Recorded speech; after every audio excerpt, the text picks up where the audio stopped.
Well, hello, friends. Andy Luda here, along with Dr. Dennis Dolphin. He's going to say hello to you in just a moment. But this is our webinar, special webinar, customized, tailored webinar on launching a virtual church. Now, I'm going to talk extensively about the need, the rationale, offer you an explanation for the existence of virtual churches, and argue my point as to them being a remedy and a solution based upon some of the issues that we find ourselves facing here in the faith community in the aftermath of COVID-19. But before we jump into all of the exciting information and material, and we're going to be with you for the next several minutes, several minutes, I want to pause and acknowledge my co-host and co-teacher in this assignment, Dr. Dennis Dolphin. Good evening, sir. Good evening, Bishop Luda. Thank you for the introduction, and I'm looking forward to the teaching session tonight. I think when you're on the cutting edge and pioneering as we're doing as such, because church itself is changing, people are a little resistant to change and things that are going on. But I think as you see, as we begin to go into this workshop for this evening, that there are various ways of doing the same thing. I often quote Hebrews 1:1, God in sundry times and in divers manners has spoke to us in time past through the prophets, has spoke to us now through his son, which means God has always used various methods of presenting the gospel. And so as long as we're presenting the gospel, the methods and the patterns that we use and the style that we present it in is what we're doing. We're just offering another alternative, another way of presenting the same old message. Bishop? Indeed, indeed. So this webinar is entitled How to Launch a Virtual Church. Now, 5 years ago, while the tools and the mechanisms and even the platforms that we'll be talking about tonight were certainly available and were being utilized by a select number of congregations around the country, COVID-19 has literally changed the landscape of ministry. And so individuals, congregations, churches, ministries who never seriously thought about doing virtual church in the past have had to revisit that idea, that notion.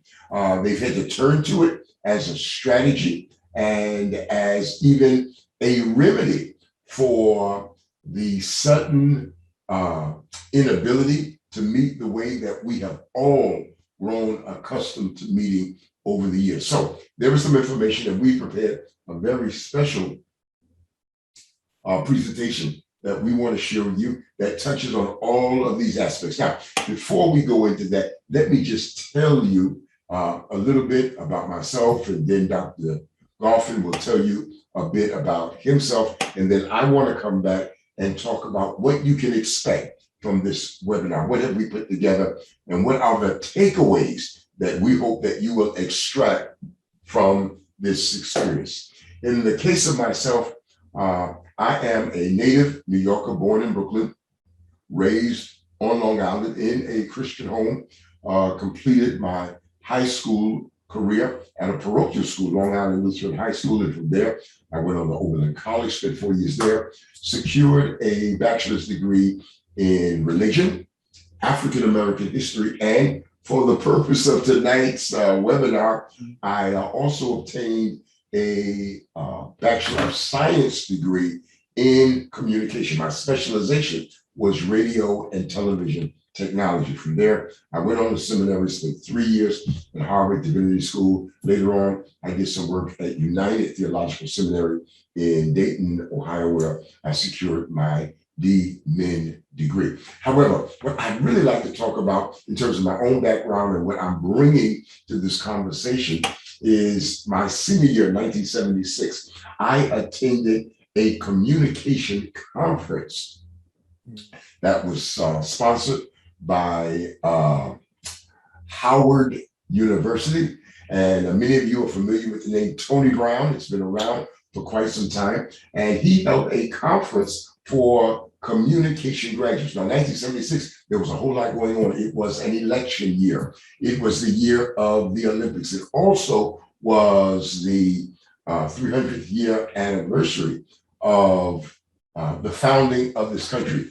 And what Tony Brown made us aware of was that there were going to be an immense number of job opportunities, watch this, in the field of communications that had not been available before. And I so well remember that he took us out maybe about 8 miles outside of Washington, D.C., where he was holding the conference on the campus of Howard University. And there was this shack out in the middle of the field. And he referred to that shack as a head in. And he went on to suggest to us, now remember this is 1976, when free TV was dominant. It was a foregone conclusion. It was an assumption that just about everybody in the country, even everybody in the world had. But he suggested to us that the time was coming when people were going to pay to watch television. They were going to pay for TV. And he referred to it as cable television. And he showed us the head end of an 18 megahertz system. Now, at that time, most cities could only receive on local television sets maybe 3 or 4 channels: ABC, CBS, NBC, maybe one independent channel. In New York, we had WOR Channel 9, WPIX Channel 11, and Channel 13. But most cities around the country had at best 3 or 4 channels that were available. Well, this 18 megahertz cable system permitted cable companies to bring into people's homes not 4 or 5 channels, but because it was an 18 megahertz system, they were able to bring in 30 channels. I'm going somewhere with this. So at my first pastorate, Star of Bethlehem, in Ossining, New York, I came up with this idea based upon the exposure and the experience that I gleaned from Tony Brown in that conference, that communications conference. I went to the local cable company that had not been in the Ossining or the Westchester market, but for about 2, maybe 3 years. And I offered to purchase an electronic device that's called a return line feed. I know I'm taking some time here, but all of this is going to feed and fuel our conversation tonight. A return line, first of all, cable television is what we call a duplex system.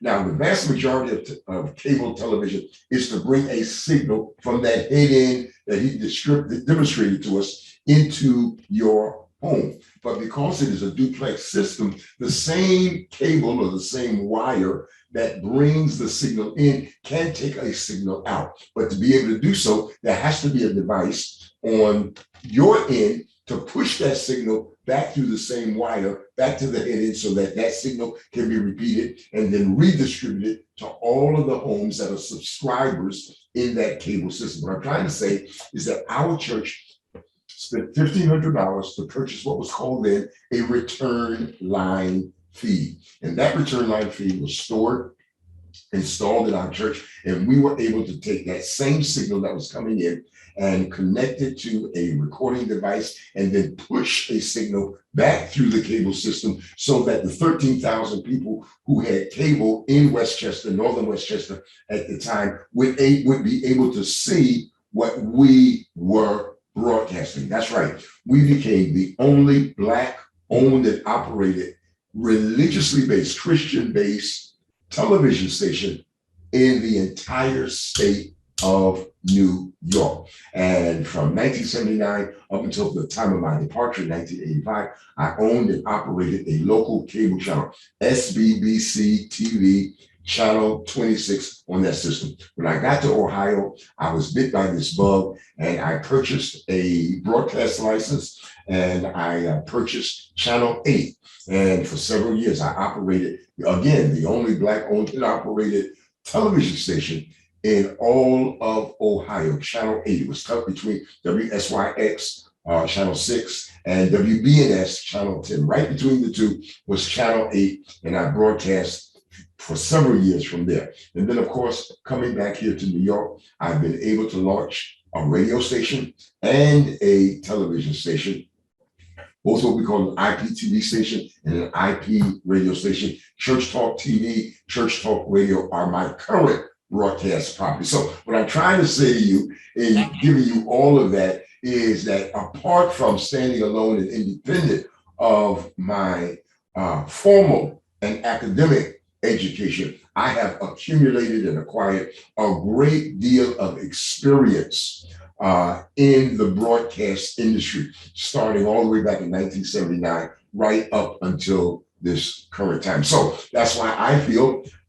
positioned and privileged and honored and humbled to be able to talk to you tonight, because this is not something I just studied for the last week or so, or the last 2 weeks or so. Broadcasting has been in my blood ever since I exited college back in 1976. And so I plan to give you the accumulated experiences that I have gathered and assembled over nearly the last 40 years. Now, that's my side of the story.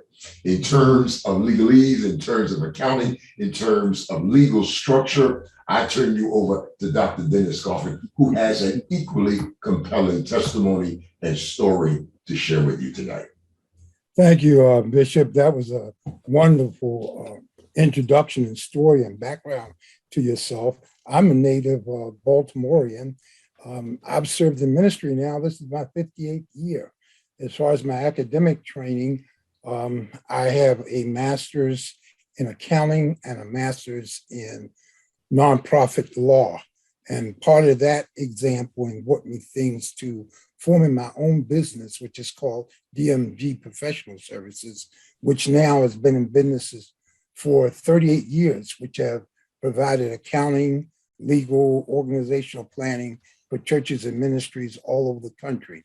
And we've been developing and helping churches computerize. Part of the things I've done with accounting services and being able to cooperate in all 50 states with churches has been able to bring into an accounting formula and bookkeeping, especially during this pandemic. Many of them were able to do most of their accounting online, didn't have to worry about getting to a church or anything. So it's made it innovative, especially in what we're going to do tonight. It means not only can we launch online churches, but the management of those online churches can also be virtual. So there's a lot of virtual things that we can do in terms of keeping the management of the churches available, their cloud-based, the accounting available, the organizational structure is available. So all of this brings you to the point, we operate a business and do virtual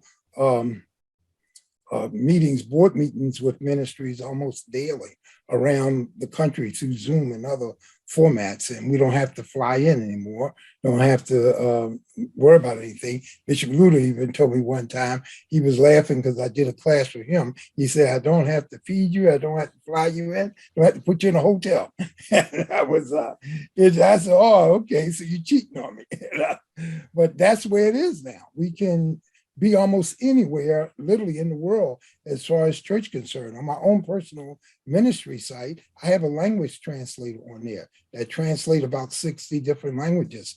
And I receive requests for prayer and offering for ministry things from all over the world. And that language translator helps me to deal with the prayer requests, because we can translate those languages right in our prayer request window. So it's just so much virtual stuff and so much stuff that we can do that we don't even have to worry about doing things the way we used to do it old fashioned and fly here and there. I remember in the 70s having to fly to Israel and to other places. We had to go to London from Detroit and lay with a 12-hour layover on Northwest Airlines before we could even fly to Israel. Now I can pick up my computer, hit the button, and I'm on with people in Israel and Africa and all over the place. They're 10, 12 hours in front of me, and I can do all sorts of ministry and things that are going on. So the opportunities we're going to share tonight are great, and they are tremendous. And I think between the expertise of both of us,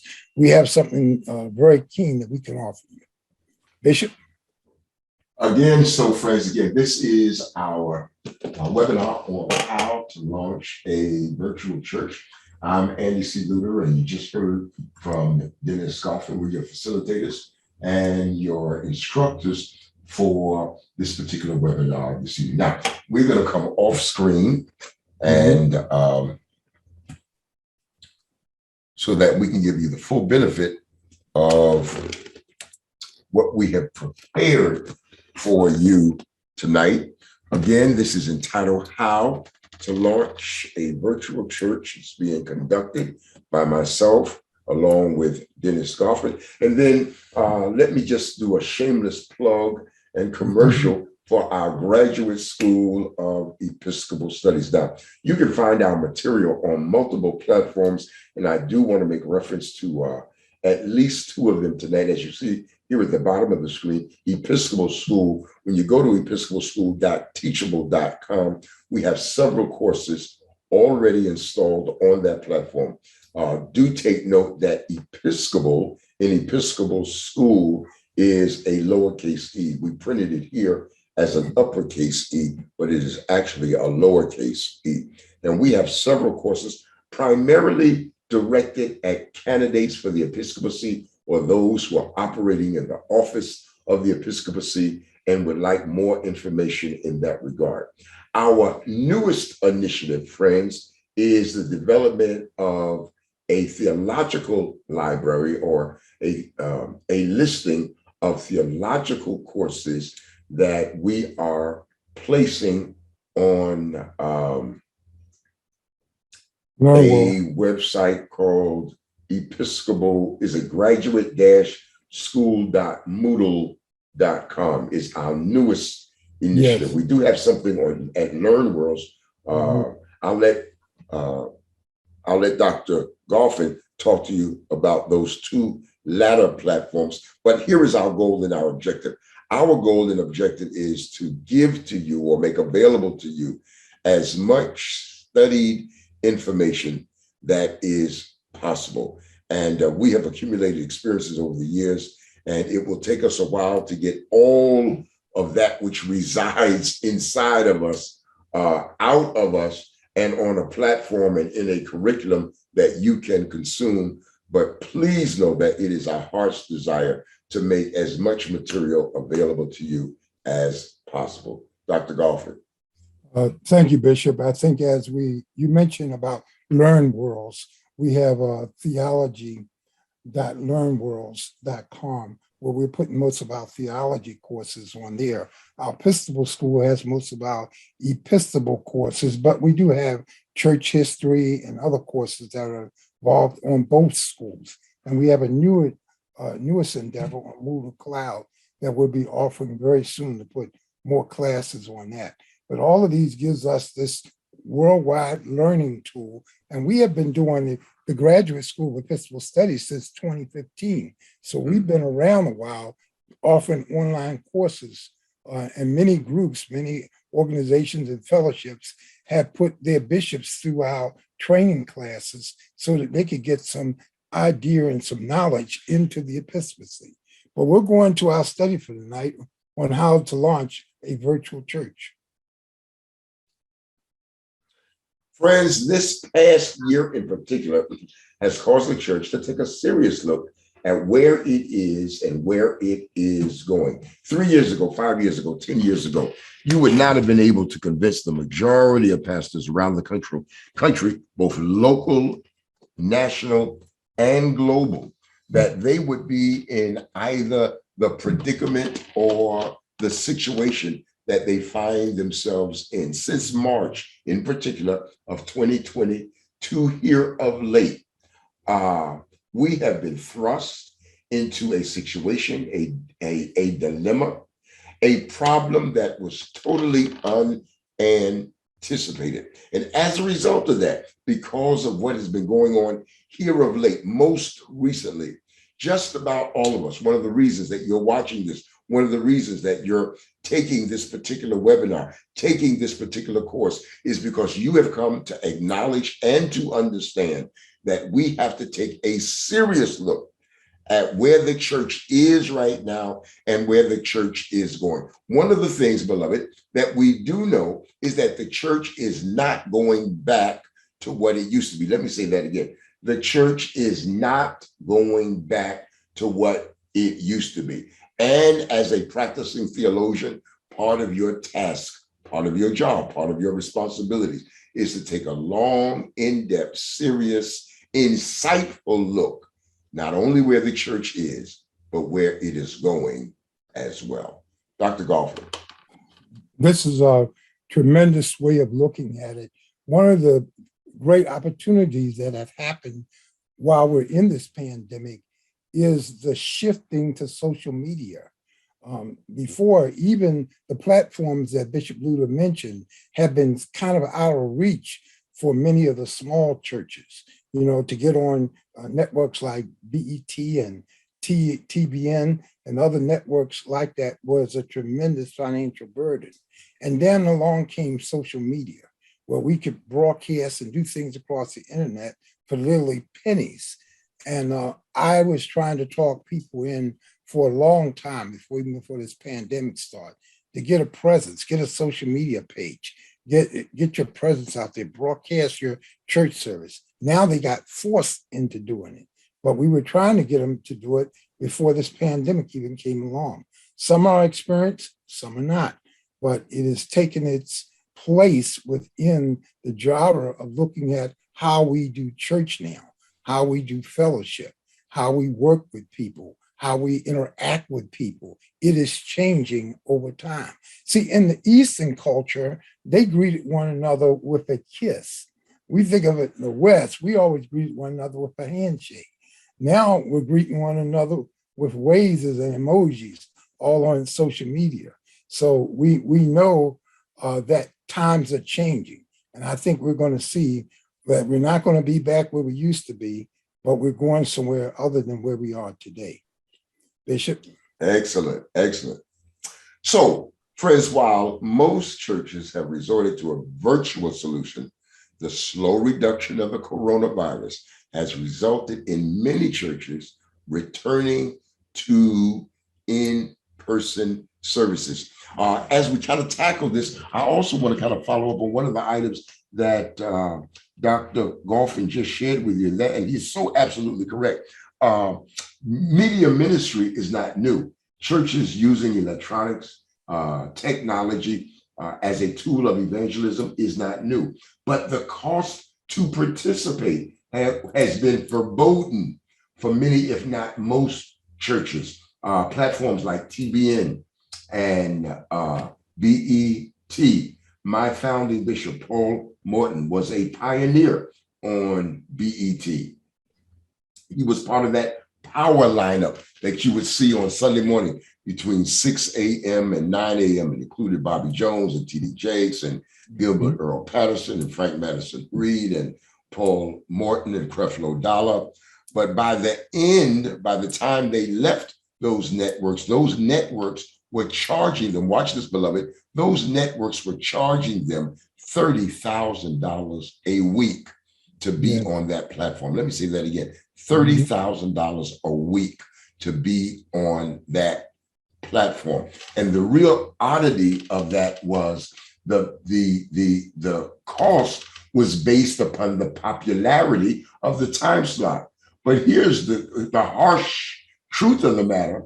That time slot became popular because of those ministries and pastors that I just mentioned. They're the ones who made it that popular. Up until that time, 6 a.m. to 9 a.m. was considered throwaway time. No serious network or platform saw that as a revenue stream that needed to be cultivated, needed to be nourished. It was only when T.D. Jakes and Paul Morton and Gilbert Earl Patterson and Frank Reed and Creflo Dollar, along with Bobby Jones, starting at 9 o'clock, they made that time as valuable and as attractive as it became. And then once they made it so attractive, it's almost as though they were penalized. They were being penalized for being so successful because then the network turned around and charged them premium prices when they were the ones that made the time so valuable in the first place. So here is where we are now. There has been a slow but steady reduction of the coronavirus. So a year from now, we were not even thinking about going back in church. We were not even considering the idea or entertaining the idea of doing in-person services. We were content and satisfied to a great degree to do totally virtual services. or whether it was on Facebook, whether it was on Zoom, whether it was on our website. The hazards to the health of our people was so great until everybody was staying away from church. Well, in recent weeks and recent months, with the coronavirus subsiding to some extent, many churches are returning to their sanctuaries. And with that comes this wrestling match and this reality that we now have two congregations. We have a congregation that we're seeing on Sunday in person, but then we still have that tried and true congregation that has been with us and faithful and loyal and has exercised allegiance to us for the last year and a half. And so the question now becomes, how do we handle the return to our in-person services? Dr. Golphin. I think one of the things, Bishop, as you mentioned, this dilemma that we in with in-person services is the fact, as you mentioned, many are not going back for several reasons. On my accounting side, I saw a lot of churches who were overburdened with expenses of meeting places. Like a lot of churches had moved into shopping centers, commercial space, which was much higher than other forms of buildings they could get into, warehouses, shopping center fronts, where the rent was 2 and 3 times the price of even buying a building. But they saw advantage of being in those shopping centers. Now, without the in-person service they were going last year, many of them lost their physical locations because they could not afford to pay the rent while they weren't there in person. And many of them slowly moved toward online giving. Let me just mention here that that has been the lifeblood of most of this during the pandemic. Had many churches not had already set up online giving prior to the pandemic, I dare to find out what have happened to a lot of churches had they not have been already making plans to have their members give online. I didn't realize across the country so many people didn't cook until we start seeing Grab Hubs and other means of people delivering food to people, because people just didn't cook and they didn't have a way to eat out, so they had food delivered to them. Delivery business went skyrocketing because a lot of people just don't cook. And so what we saw in churches too, that it became convenient. I know for me, during formats like this, where I just had my shirt on and didn't have to completely get dressed, spoiled a lot of people in terms of being able to have church their way through social media, through their phones, through their tablets, to their computers, not even just being locked into a TV. And the other part about this, Bishop, which is really good, they're not even locked into a time slot because of the fact that it's pre-recorded, it's on there, and they can look at it at any time. So they don't have to get up and necessarily watch it at 7 a.m. or at 6 p.m. They can watch it at their leisure because most of the stuff we have is on demand. Even after we do it, even on social media, it's on demand. So we can look at it at any other time other than the time when it's first aired. All righty. As such, many churches are still faced with how to blend. And I can't place enough emphasis upon this. If you're listening to our voices tonight, and if you miss any and everything else that we say, please put this down. Please register this in your mind, in your consciousness, in your thinking, because it resonates in terms of what we're really trying to share with you. Number one, we are not going back to the way things used to be. I can't say that enough. I've said it already. I've said it several times. I'll repeat it probably 4 or 5 additional times before we conclude this webinar tonight. We are not, I repeat, we are not going back to where we are. That's one harsh reality. The other harsh reality, beloved, is that every last one of us are now pastoring 2 churches. Now, we would think that that was something privileged, that was something extremely progressive on the parts of those who had multiple campuses around the country. Only the super churches could do that. Only the mega churches could do that. But now we are forced into a situation where we all have to do the same thing. And that is, we have to blend. Get this, beloved. we have to blend the reality of our virtual worship experience with that of our in-person worship experience. It's going to require both a blend and a balance. And you're going to have to treat both of them with respect. You're going to have to treat both of them as serious. And you're going to have to understand that your presence, your attention, your energy is just as vital to one as it is the other.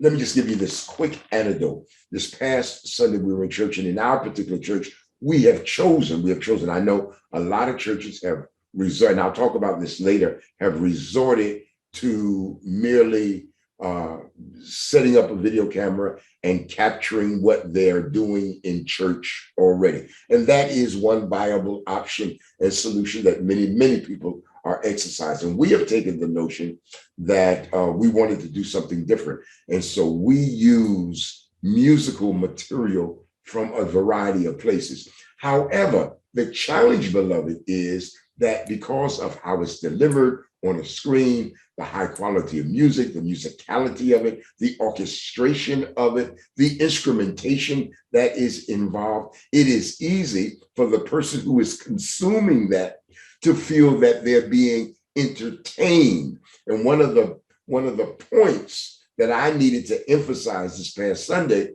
was to say to our congregation, do not look at the screen as a source of entertainment, but see it as a tool of worship. You are in worship mode. And what we're showing you on the screen is not designed, not intended to entertain you, but rather it is intended to assist you in your personal worship of the Lord. Jesus said to the woman at the well, they who worship him will worship him in spirit and in truth. And the Greek word for truth here literally means hiding nothing, that when you worship, your worship fully, you're worshiping by hiding nothing. You're worshiping by not using deception or concealing who you are or what you are, but you are giving your all over to the task and the assignment of worship. So again, I say there is this blend, this combination, there is this balance that you're going to have to maintain in order to properly minister to the twin realities of church and ministry that you're going to be involved in. Dr. Golfin. Wow, Bishop, you said a mouthful, and you've done a lot with that. I'm just going to go right to the next slide because I think you have really kind of covered what we need to hear in terms of where this slide is. And so we're going to go to the next one and see where we are with things now. The reality is that the pandemic has operated under a cloud that the church has been forced to function under. Let me say that again, because I'm using an allegory here and metaphoric language to a great extent. And what I am saying, this pandemic has been more than an illness, more than a disease, more than a sickness, more than a health challenge. It has created a cloud. And one of the things that we must recognize, one of the items that we have to acknowledge, beloved, is that the church is now operating under a cloud.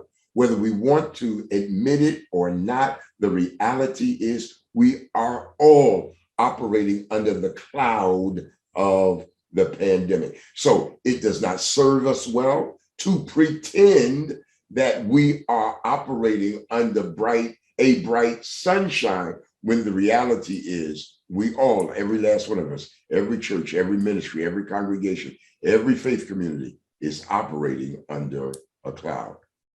Dr. I think, Bishop, that is probably a way of looking at the fact that things are changing. And, you know, we are really slow to change. And I think that when we look at the pandemic not really being as temporary as a lot of people thought it was going to be, it has forced a lot of change in a lot of different areas. October, for instance, in this country has been a record number of people who have quit their jobs, either because they were frustrated with them or they were going into other realities. And I think we're going to see a lot going on in terms of the shifting of churches. You've already had success in a lot of people who are starting churches online. What we have had for a while was existing churches going online. But this seminar is about startup churches starting out online, which is a whole different ball of wax. And so what we're seeing now is this cloud shifting in terms of what we may call houses of worship. What is the how? Those houses of worship. Do they need to be physical? Do they need to be monetary? Do they need to be some sort of structure? Or can we find worship almost anywhere? Paul says, know that your body is the temple of the Holy Spirit. So we're learning a transition and a transcendental way of worshiping that goes beyond four walls, which is interesting where we are now. Excellent. So now let's kind of follow this allegory, this metaphor of a cloud for the purpose of our webinar night. And we're still in the early stage. Listen, we've got a lot of material. We're going to be here for several minutes. So be patient with us, indulge us, because we have taken a great deal of time to research this topic, to put it together, to assemble it for the optimal benefit of you that's consuming it. A cloud does multiple things. Now, here are some of the things that you'll find a cloud doing. It includes blocking light, casting a shadow, and it offers the constant threat of rain. Let me say that again.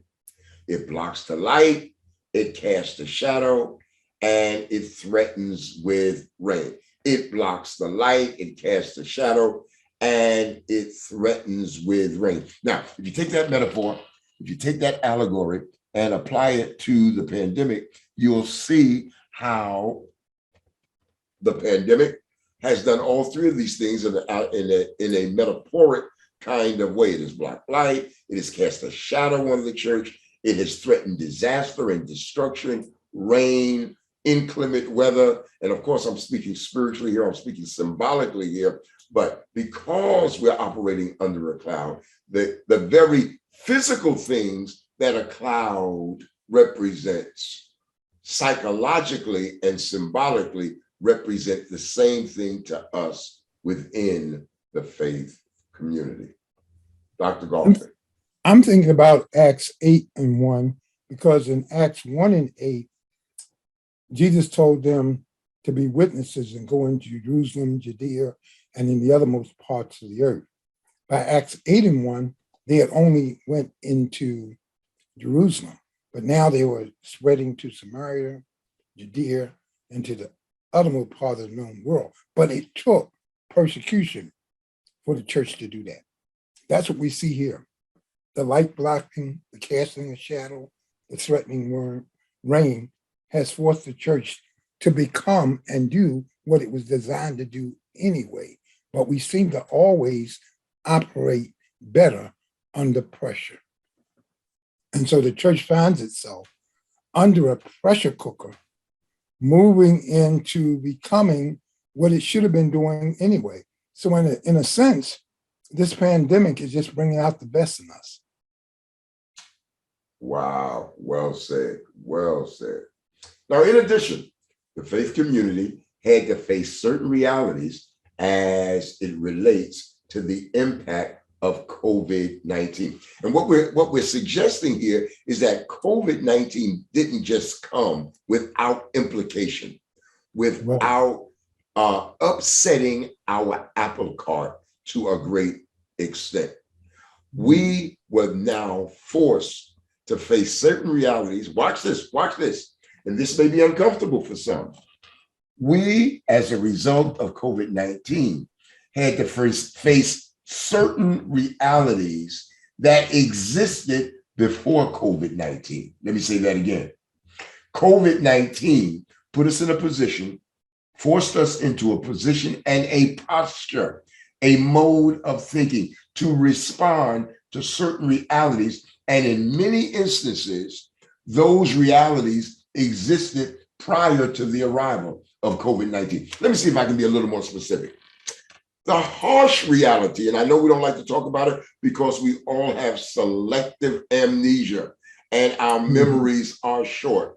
But the reality is that prior to COVID 19, attendance in all of our churches had begun to slip. Yeah, there may have been Mhm. some churches that had been able to hold on to the vast majority of their numbers and their attendance. But for the most part, in talking to preachers all across the country, they all were saying the same thing. And that was, I'm not seeing the number of people that I saw 5 years ago. I'm not seeing the number of people that I saw 10 years ago. The reality was there was already a slippage in terms of attendance. There was already an unsettling in terms of the stability and how consolidated the ministry was. COVID 19 exasperated that which was already afoot. Dr. That's right. Golfin, I know you have much to say on this. Well, I think that one of the things that happened is that church attendance was down. Church itself was going through a transition. We went through this in the Second Great Awakening. During the Second Great Awakening in the 1830s, church attendance went all the way down to 2%.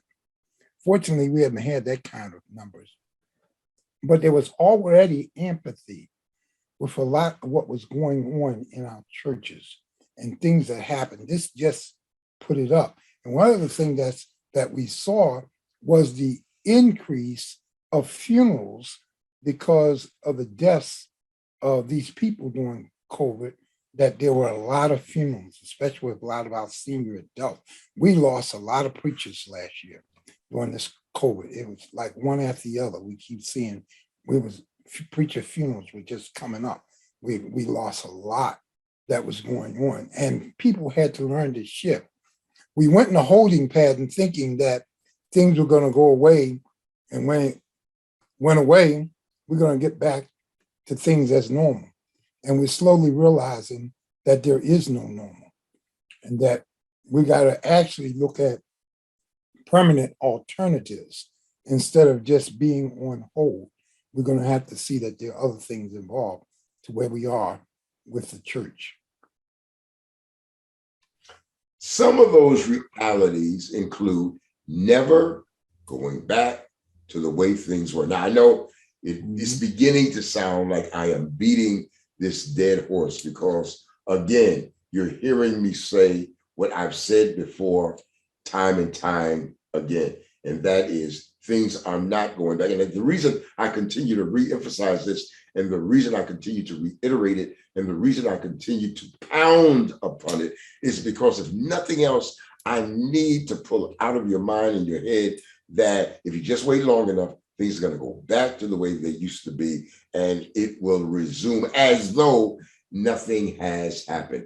If I am able to accomplish anything in this webinar tonight, if I can adjust your attitude and your thinking in this particular regard, that things are not going back to where they were, then I would have accomplished a major goal and objective of this webinar. Dr. Goff. Obstacles, Bishop, has always caused us to be inventive. And I think we found ways of reinventing the church throughout church history, both of us historians. We know that the church has gone through many transitions. And through all of those transitions, the church has found a way to reinvent itself, to move on and keep the message going, and to find different modes of operation that it can do to keep things going. So we here see this again. There are just going to be many new modes of operating differently than what we're used to operating in the past. And once we get past our need to have the same old, we're going to see that there's going to be a lot more effective ways. Me as a teacher, when I first started teaching 30 some years ago, I had a joy of typing out and passing out handouts. And then I remember I used to do a lot of chalk talks.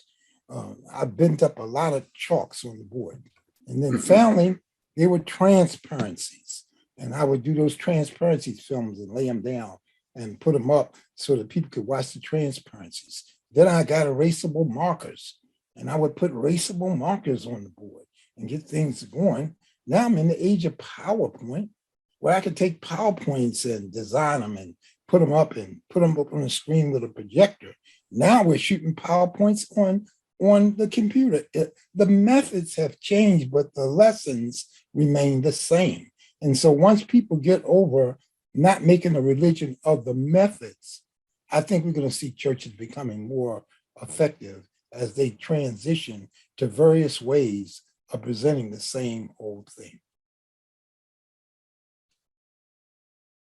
Acknowledging that we will and have lost some of our best members. Now, again, what we're talking about here, our facing certain realities. One of those realities is a slippage in our number and attendance. A second reality, watch this, beloved, a second reality is some of our best members are not coming back. Let me say that again. Some of our best members, best giving members, best supporting members, best praying members, best spiritual members, they're not coming back. And we have to man up and prepare to accept the reality that the people who we leaned upon, the people that we depended upon, the people that we relied upon, in many instances are going to be absent from our ministry. Now, it doesn't mean a demise of the ministry, but it does mean that you have to prepare yourself to face this reality, as harsh as it might be, that some of the key, pivotal, critical people that you have relied upon and depended upon for so many years in your ministry may no longer be available to you. Dr. Golphin. I think, Bishop, that one of the things we have to come to realization is not only are they not going to be available, but we don't need them to do the same things they used to do. Ooh. So that's one of the things too. Because some of the things we used to do are just not going to be available to us anymore. So not only are we losing some of our best members, but we're losing some of our best resources and maybe the way we used to operate. I'm talking to a lot of pastors who used to keep staff members all day because they did 2 or 3 services, and faithful staff members would start early in the morning and we'd be captured all day to those multiple services. Now, when they went to one service and begin to air the other services, staff members are not willing to take that kind of sacrifice anymore. They got used to coming to one service and then spending time with their family. So, I mean, there is an adjustment that we have to make in terms of looking at the fact that even though we're going to lose some of our best members, the truth of the matter is we really don't need them like we used to need them either. So it's a win-win all the way around the board. Yeah, and before we leave that and go on to the next slide, I want to give an example of that. My church has been a traditional church for so many years. I mean, we had a children's choir, the angelic choir. We had a young adult choir, a youth choir. We had a gospel chorus. We had a senior choir. We had a male chorus. And then we had a panel of musicians who accompanied all of those groups. We had a piano player, we had an organ player, we had a guitar player, we had a saxophone player, we had a drummer. Well, in our case, and I know that my case is not typical of everybody, but because we went to music videos and we rely very heavily upon music videos because of its efficiency, because of its quality, because it is the best music that we can make available to our congregation. So much of what we were doing before and the cost of what we were doing before has been alleviated from our budget. We don't have 6 choirs anymore. We don't have a drummer and a lead guitar player and a bass guitar player and a saxophone player and a piano player and an organ player.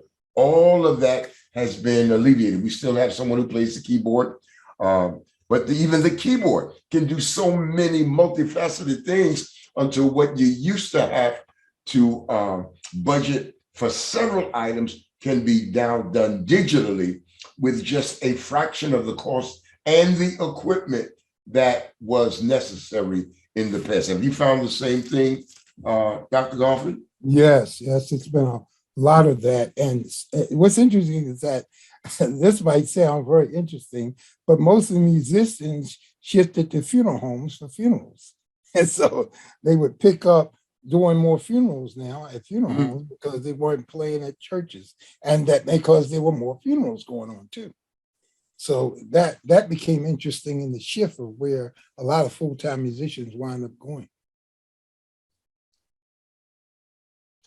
We have to accept that our finances will continue to be challenged. Now, let me kind of put this in order to make it as plain as possible. One of the realities that we have to face is that our attendance will be off. It will be a continuation of a decline of numbers and attendance. Number two, we very well may lose some of the key people that we have depended upon in the past. And as suggested by Dr. Golfin, not only are we losing people, but we're losing what it was that we needed them to do in the past. But here is the third reality, and that is that our finances will be challenged because there are less people coming to church. And remember the 80-20 rule, that 80% of the support of the church was being managed by 20% of the congregation. Well, the reality is that as our numbers continue to decline, that's going to impact our weekly receipts. And those weakened, more fragile finances will result in the finances, the overall finances of the church being seriously challenged. Now, I'm going to pause and abbreviate my commentary because this really is the area of Dr. Golfin. He's the accountant, he's the finance man. He can speak with a great deal more eloquence and accuracy in this particular area. Thank you, Bishop. I think that, as you mentioned, and you're right on, we have to accept that our finances will continue to be challenged. In many cases, where there were people who really operated on a good budget, where the expenses was not out of whack from what they were bringing in, some of this has given us a surplus. Some of us is challenged because we were operating well above our means, and so the expenses were there. What I've seen through this last year is most churches have survived finances because of online giving. People didn't stop in their giving to the church. It was the fact that they didn't have the presence of people. And some of our finances were tremendously challenged because of the high overhead that many churches found themselves in. Mega buildings, mega complexes, expenses was going on, too many people on staff. Anyway, the overinflation of things that they had around the building that they really didn't need. All of these things challenge how to maintain and keep these things going. And so even though the finances may not have dried up to come in, one of the things that had dried up is the expenses, whether they wanted them to or not. Expenses just wasn't all there. Gas and electric bills wasn't as high as it used to be, heating bills because you weren't in the church as much. And so those who had expenses under control were able to get a surplus because they were in control anyway. Those who didn't have their finances under control found themselves underwater because they couldn't meet their budget because they were living on a week by week budget. So everything they get up every Sunday was what they need to have to run the church. And when you weren't having things happening every week, it caused these things to be quite challenged. And so what we see is that over here, in many cases, went down, but in many cases became very overwhelming for a lot of churches who were really not budget conscious and just spending just to be spending, that they didn't have that flexibility that they used to have anymore for that. Now, among the many responses to the coronavirus is the enormous popularity of virtual churches. Now, friends, I know it has taken us a while to get here, and this is the crux of the matter. But we really wanted to give you a proper context for all that we're going to be doing for the remainder of this webinar. So in light of us operating under a cloud, in light of there being harsh realities that we now have to face, including a dip in our attendance, including the loss of certain members, including a challenge to our finances. One of the many responses that we have observed in the wake of this COVID-19, and I'm not suggesting that it has disappeared or that we are finished with it, but it certainly has declined and is not as critical as it has been in the past, is a turning to virtual churches. And that's why we're talking to you tonight, because this is a proven, watch what I'm saying, a proven viable option for churches to pursue. And again, as Dr. Golphin has appropriately and accurately said to you, that our focus here isn't so much for the church that existed, brick and mortar, that turned to virtual, but for new churches that are seeking to come online and become part of the church community. This is a tactic and a strategy that's really intended to help them to do what it is Martin Luther used to call it vocatio, what God has called them to do. How can we help you with your vocatio? That word vocatio is a very interesting word because it produces in the English the word vocation. Our vocation, that which we have been called to do. Dr. Golphin. Bishop Bluder, I'll have to say here, your introduction regarding the media with TV ministry and the amounts of money that had to be paid for a 30-minute broadcast almost made it impossible for virtual churches to have existed back then. Of course, then we only had TV ministries. The internet was not what it is. Social media is not what it is today. But because of the opportunity of free internet access, social media, many people who have a desire to form a church have a great opportunity in this time that they probably couldn't have afforded to do in time past, because all we had was TV ministry, whether it was paid TV or free TV. Even the cable companies had a public TV station. I remember when I lived in Rocky Mount almost 20 years ago, everybody was flooded to the local free cable television network trying to get a program on, because on the weekend they let religious broadcasters broadcast, but it was a waiting list. And it took a long while for you to even get a program aired on the TV network. Now all we got to do is cut on our computer, log into a social media network, and we're on to the world. No restriction. We can do it anytime we want, for as often as we want. And the truth of the matter is, people are looking for various means of connecting with ministries without having to travel to them. So you get somebody in St. Louis is attracted to a ministry in Miami, Florida, and they want to send their tithes to them.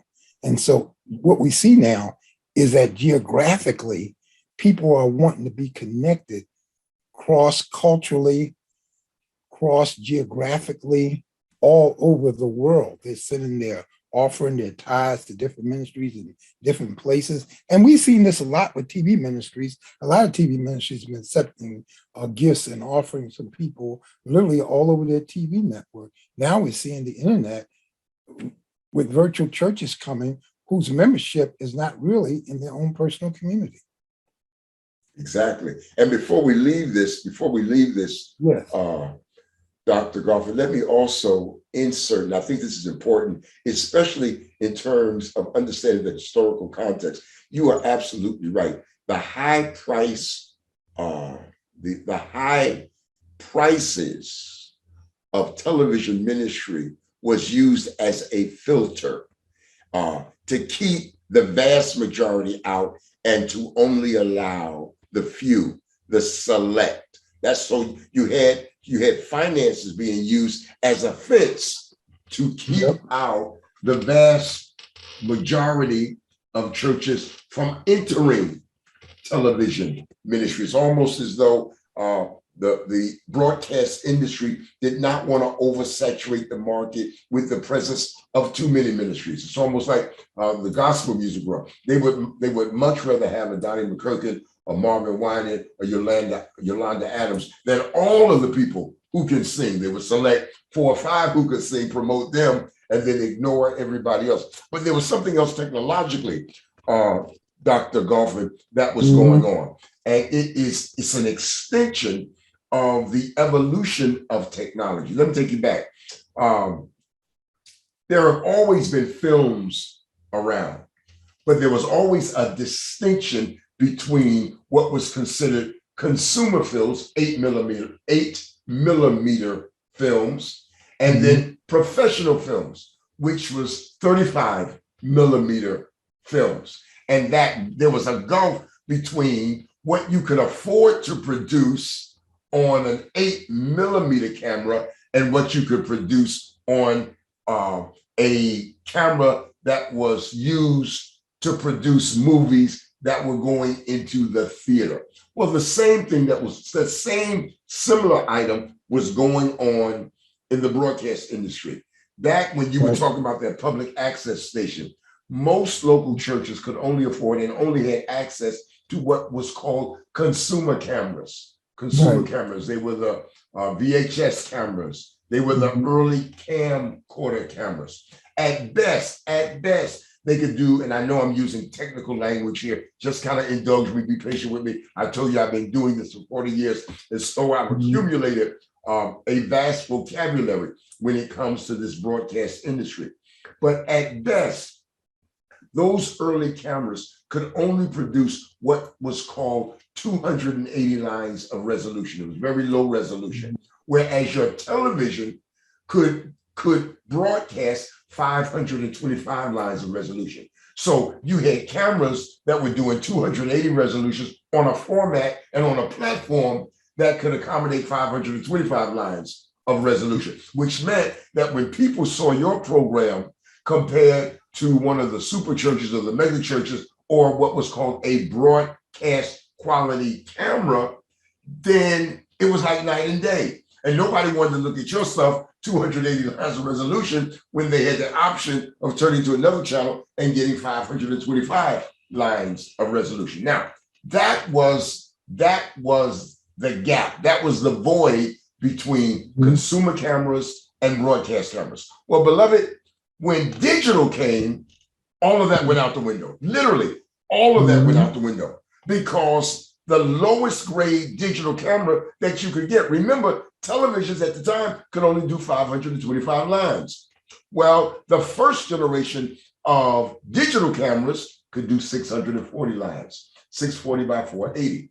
So the first level of cameras that were produced for the digital environment exceeded the capability of the televisions at the time. And again, I don't want to get down in the weeds here, but I'm just trying to get you to see and understand something here. So televisions moved from 525 lines, and I'll be real fast here, from 525 lines of resolution to 720 lines of resolution, 720 lines of resolution to 1080, 1080 to 1920. 1920, now we have 4K. And we now have cameras that can produce 1080, 1920, 4K that are affordable. Digital cameras and digital television are now closer together. It's called convergence.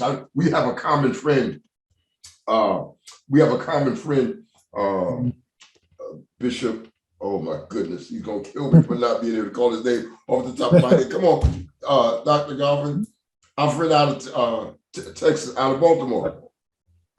Cheney. Yes. David Cheney. David Cheney is always talking about convergence, but when he talks about convergence, he's talking about the convergence in the religious world.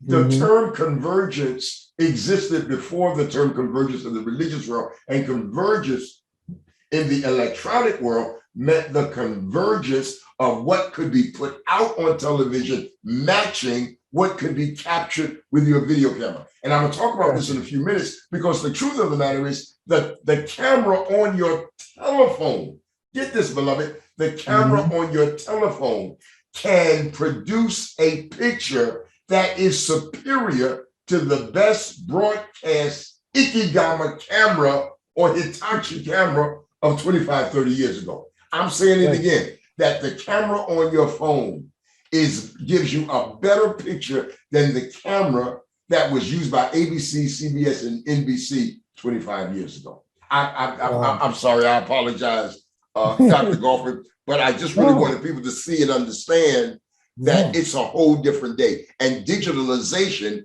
has leveled the playing field. And this historic gulf between consumer and broadcast, or this middle ground of prosumer, has literally disappeared in recent months and years. Absolutely. I agree with you. Virtual churches offer ministers who have felt the call to pastor to do so without many of the obstacles that make planting a church difficult. I'm going to yield to you here, Dr. Golford, partly because I am winded and exhausted. I know you put out, Bishop, you put out. But basically what we're saying here is that most of the time with physical churches, two things have to be involved. You have to have members and you have to have finances. So some of the obstacles of planting a church is having a following, a physical following, and of course having the money to meet in a place where that physical following can meet. Virtual churches offer ministers who have felt the call of pastors to do much of this now without many obstacles. All they have to do is get their camera, go on TV, set up their website, and boom, they'll have people coming to them instead of them trying to follow people. And they only have to have a website or a social media page in which to plant their studio for a church that they invite people in from around the world. So the startup costs, almost like any business, it's the startup costs that prevent a lot of businesses from getting off the ground. In this case, now virtual churches have very little startup costs. Sometimes the cost of getting a business started has hindered a lot of people's dreams, a lot of people's visions, because they don't have the startup money. They have a good idea, but they don't have the money to start. There's a TV show on called Shark Tank, in which people come to pitch their ideas at people who have the money, the resources to do what they think they have a good idea about. The reason why they come on Shark Tank is because they got the idea, but they don't have the resources to do the startup. And so the people on Shark Tank have the money to invest in people who have good ideas. In this case of virtual churches, I mentioned Shark Tank because a virtual pastor doesn't need a Shark Tank. All he really needs is even his phone, as Bishop Luter was mentioning, a good camera on his phone, internet access, and a good message to preach. He's going to draw followers right to him at a minimum startup cost. The startup cost is not like any other business to start, to just plant and grow a church that's virtual. It's making church planning very easy in terms of what you can do.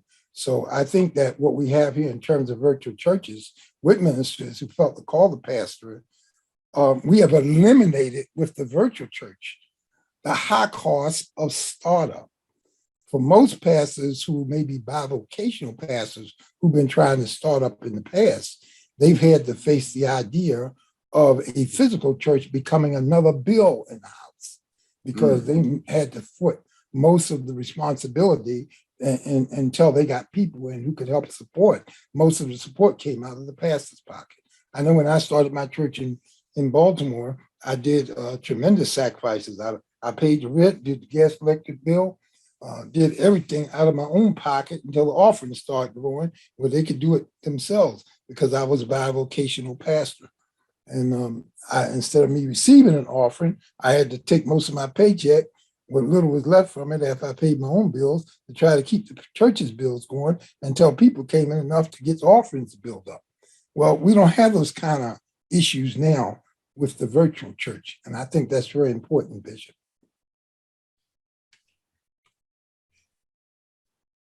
Some of the benefits that go along with planting a virtual church is that it does not include the expense of a brick and mortar building. Let me way back in here, if I can, Dr. Golfman. Yeah. I am located in New York. New York and California are the most expensive places to live, and there is an extraordinarily high cost of living. Those individuals, those young ministers who are on fire for the Lord and feel the tug of the pastoral ministry find themselves extremely frustrated, especially in this part of the country, because if they're called to plant a church or to start a work, so many of us preached out our churches, preached out our ministry when we were much younger and had the energy to do so. But today, that is an extraordinary challenge for young ministers because just to find a place in New York is near impossible. And here of late, with inflation and the rise of the cost of goods and foods and services, you take a problem that was already a critical problem and you make it a near impossibility. A young minister who's called to ministry today cannot afford to go and even get a storefront. And storefronts were considered at the bottom of the totem pole. But even the acquisition of a storefront is near impossible today. What many, many churches have resorted and found themselves doing is partnering with other congregations and sharing a building. Our church building in Queens, New York, there are 5 different congregations, Dr. Golphin. Wow. 5 different congregations. There's an Indian congregation, a Haitian congregation, a Hispanic congregation, a Chinese congregation, and then this African American, which we are, congregation. And of course, when the pandemic hit and you had that many people coming and going and sharing facilities and bathrooms and kitchens and stuff, well, people just decided not to go anymore because there was too much fear that that kind of traffic left the facility unsafe and unhealthy. So virtual church becomes a viable option in the face of these other impediments that stand in the way of doing church in a more traditional fashion. Dr. Golphin. That is so true, Bishop. And I think that when we keep talking about the reality of all these negatives that are happening, we're starting to see why this is so important. So the other thing that we've eliminated is mask wearing by having a virtual church. So we don't have to worry about the spread of disease because we're sitting in the safety of our homes. In addition, a virtual church allows the church planter to be both creative and imaginative in doing ministry. I know this might be a bit uncomfortable, but the harsh reality is there was a certain liturgy and protocol, practice, and standard that most churches abided by. Now, each denomination may have shifted and done things a little bit different. I mean, if you go into a African Methodist Episcopal Church, you are going to hear the doxology, glory be to the Father. If you went into a Fire Baptized Holiness Church, you're going to hear, I'm glad I am saved. If you went to Church of God in Christ, they were going to say, yeah, Lord, yeah, Lord. You understand? So, but you were restricted within the confines of those traditions, and it left little room for the input of imagination and creativity.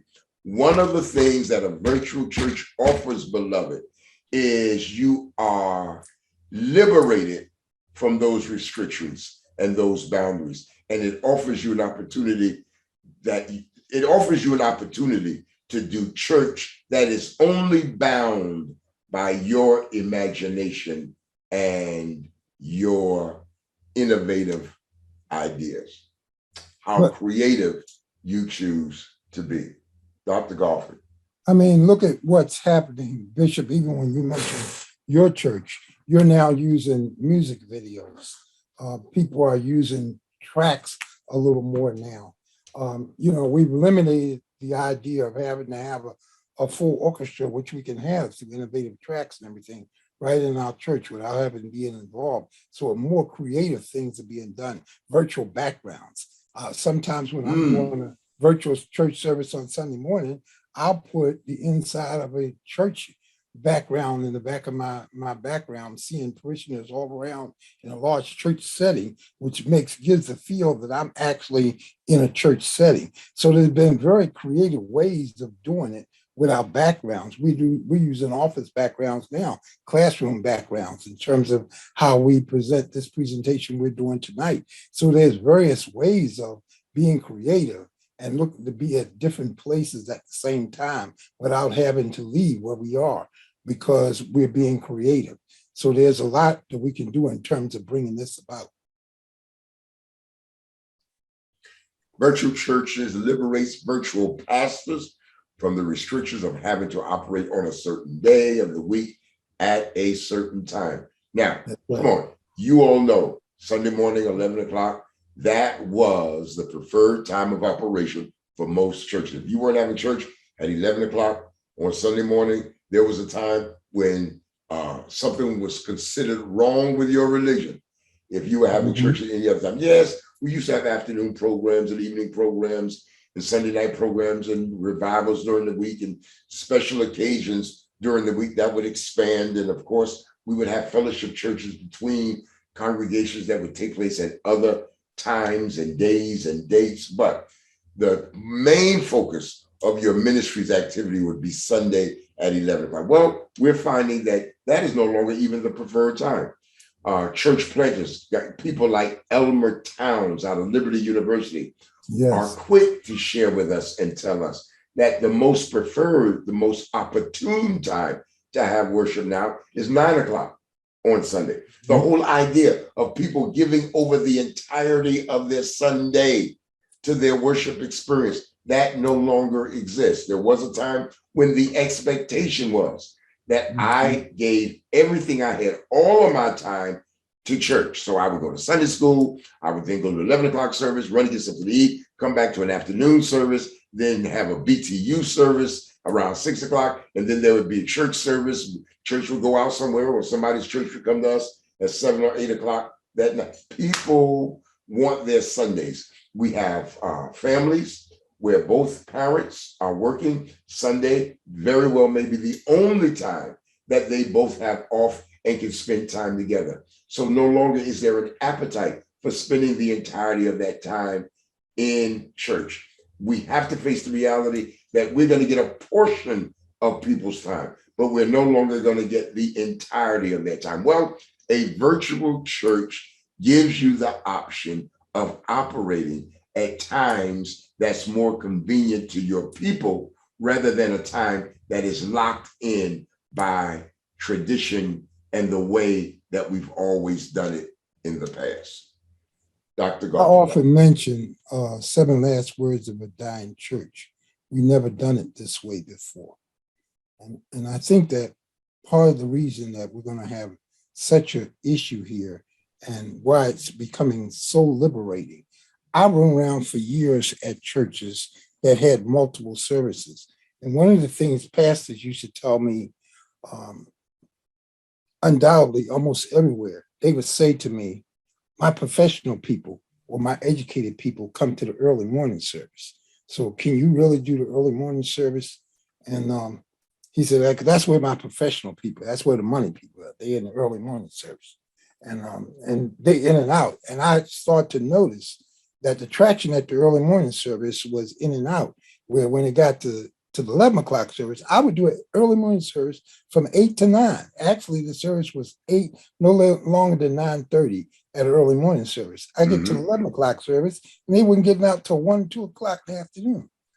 And I'm like, well, people just started wanting to get away from the fluff of church and wanting to get things down. So people have come up with now innovative ways of giving announcements in church. I've seen everything. It looks like a movie coming attractions coming up in church to just having it flashing on the screen. So that's changed. Sometimes giving has changed by just flashing the online giving methods on the board or in the bulletin. So it is interesting how these changes is coming about, but we're no longer locked into doing things at a certain time on a certain day in a certain place. We can do the same things, but in different ways.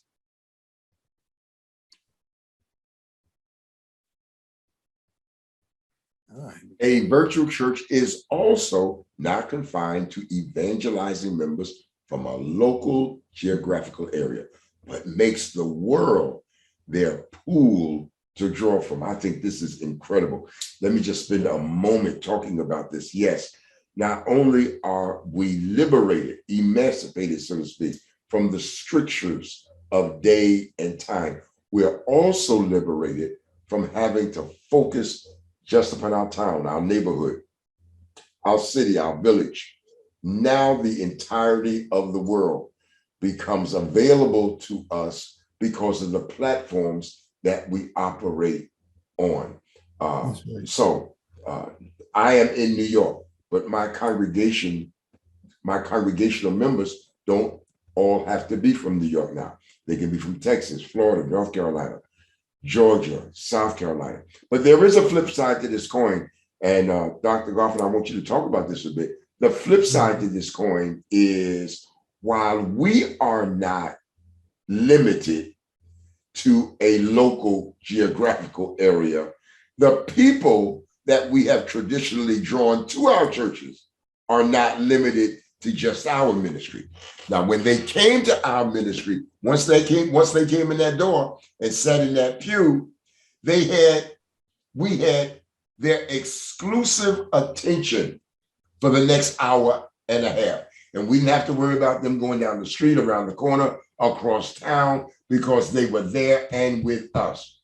The flip side to this coin, beloved, is that your people now have the ability to church hop like never before. So yes, the world, the globe is now your pool, your resource to draw from, but you are now competing not just with other churches in your neighborhood, but literally every church that is online.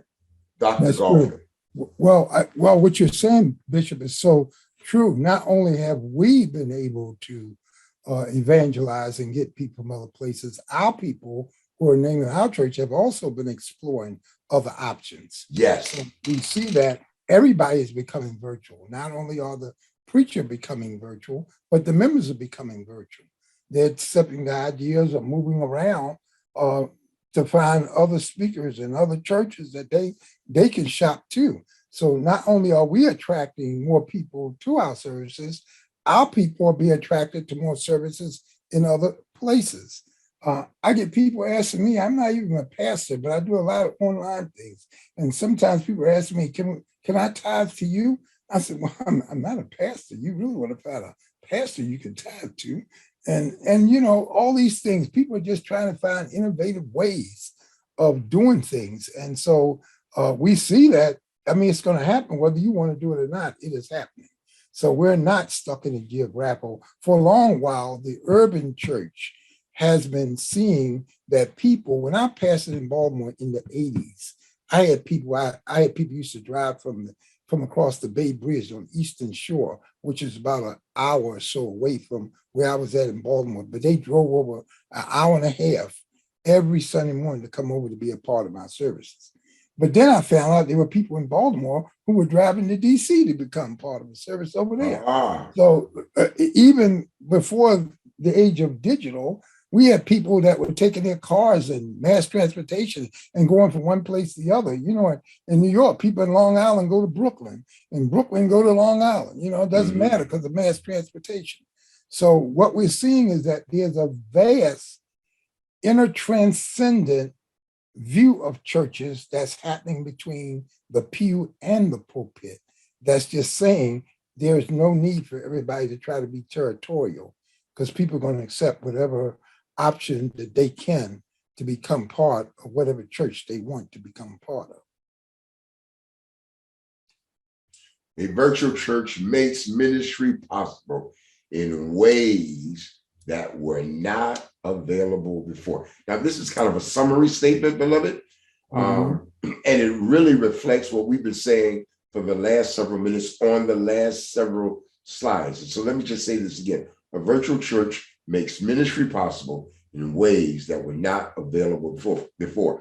If physical presence was a prerequisite in the past, meaning that you could only have a small group meeting if people were in the small group. You could only have a Sunday school class if people came to the church and occupied the Sunday school room. You could only have a prayer meeting if people were in the chapel and praying together on Wednesday night. You could only have a Bible study if people gathered and assembled at your facility on a certain day at a certain time to take advantage of that offering. Well, all of that now has an opportunity to be redefined because the very definition of ministry is undergoing change. We are pioneers of a paradigm, and the paradigm is shifting. And so if you're locked into a mentality of yesteryear and only doing things a particular kind of way, you're going to be lost in this season because so much of what's been done in the past is under revision, under renovation, being remodeled and being done in a different way. The new motto of our church is changing the way we do church, one pew at a time. And that is our acknowledgement that which we've done in the past may not necessarily be that which we do in the future. Absolutely. Absolutely, Bishop. I think that is extremely great and where we're at in terms of doing this. So what is involved in planting a virtual church and how practical is it for those who are seriously interested in pastoring people? I think we've been leading all of this up. We present our case, really. We've actually argued the argument many times over. So in terms of pondering, especially if you are a minister who has a calling and thinking, how do I get called, how I get started in ministry, the expense of startup is so great. Now we're showing you that there's an option that requires very little startup cost that should ease your mind to spend more time praying and preparing your material to go forward. Bishop? So that's what we're going to do for these next few moments, and that's actually take you through the steps. I want to look at some equipment. I want to look at some formats. I want to consider some platforms, share those with you, and then I want to turn to Dr. Goffin and let him give you a legal perspective on those things that you need to consider, be aware of, so that you can effectively do what God has called you to do. In this webinar, we're going to share with you some practical steps on making a virtual church a reality. Yes. But we are also going to include in our webinar many of the legal aspects that you should consider as well. And that's where Dr. Goffin is going to be such an asset to our conversation tonight. Amen. I want to begin here, and I want to shift your thinking and your mentality to a great degree. I'm inviting you to abandon the idea of a church website. And beloved, consider the idea that your website is your church. Let me say that again. I know it's a subtle difference and there's a bit of a nuance here, but this is my point of departure. I'm inviting you to abandon the idea of the church having a website, and I want you to see your website as your church. More specifically, I want you to consider your website as the church for your online community, for your virtual congregation. Remember, I said several minutes ago that all of us have now been forced into pastoring two congregations.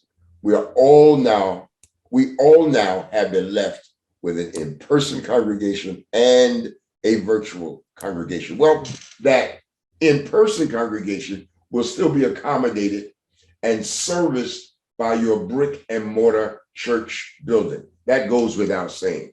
But where I really want to shift your thinking is, how do you deploy and utilize your website? Now, In the past, we have been guilty of using our website as an overblown digital church bulletin. So it's where we put our announcements, it's where we put those things that we wanted people to know, and we used it primarily as an arm of communication. I need you to set that idea aside. The idea that your website is your church bulletin on steroids or a digital version of your bulletin. I want you to set that idea aside. And I want you to begin to consider and begin to see your website as vital and as important as your brick and mortar building. And just as your brick and mortar building is where you service, attend to, and minister to your in-person people, your website now becomes the church, the forum, the arena where you do ministry for those who, for whatever the reason, beloved, have chosen to make their relationship with you and your ministry based upon virtual as opposed to in-person. Wow. Dr. Godfrey. Yes, Bishop, I think that what you're saying is that our brick and mortar will become the website. And from there, we can launch all the ministries and things that we want to do right through That's right. the website itself. So instead of the website pointing to a physical location, the website will be our physical location. And people can go to and then get all the ministry resources that we offer through that. This is going to be very innovative. And we're going to talk about how this can become a reality as we move into understanding what this is really all about. Now, to a certain extent, we're following the pattern of the synagogue. The Jewish tradition was that in any geographical location where there were 12 families or more, not 12 people, get what I'm saying now, 12 families or more, that then justified the creation of a synagogue. Now, remember, there was a difference between the synagogue and the temple. The temple could only reside atop Mount Moriah in the city of Jerusalem. So there could only be one temple. It does not exist now, but I don't want to get caught in the weeds. But there could only be one temple. However, there could be any number of synagogues because synagogues were far more mobile than the temple and were intended to be more local than the temple. The temple was a global center for the religion of Judaism, whereas the synagogue actually, and Dr. Goffin will talk more about this in greater detail, the synagogue did not even begin as a place of worship. It was a place of learning.